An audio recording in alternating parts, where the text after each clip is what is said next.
Helene making landfall in Taylor County as a powerful Cat 4 storm, and as cleanup continues there, neighbors are working to get important personal belongings back to their owners. Our Savannah Kelly is at Cedar Island, that's right next to Keaton Beach. And Savannah, how are people there coping with this tragedy? Well, Jacob, Julie, many people returned to Cedar Island after Hurricane Helene to find their yards full of belongings that they didn't recognize. The storm blew entire campers into neighbors' yards, leaving sensitive documents and photos and clothes scattered everywhere. That's exactly what happened to Valerie and Robert Barlow.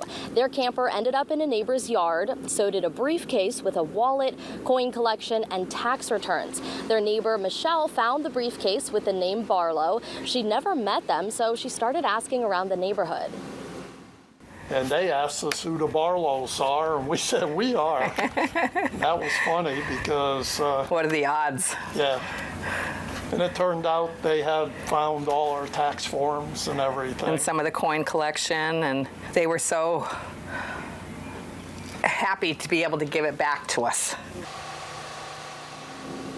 That cycle of giving just keeps on going. The Barlows found a neighbor's mailbox and a chair in their yard that they were able to return. And even though this is really one of the toughest moments of their lives, the Barlows told me it's been really uplifting to have these small moments of connection with their neighbors, just being able to bring a smile to someone's face when you return something of value to them that they thought might have been lost forever. I'll share more of their story tonight at 11. Live in Cedar Island, Savannah Kelly, WCTV Eyewitness News. Yes, and some of these have great meaning to their owners. Thanks, Savannah.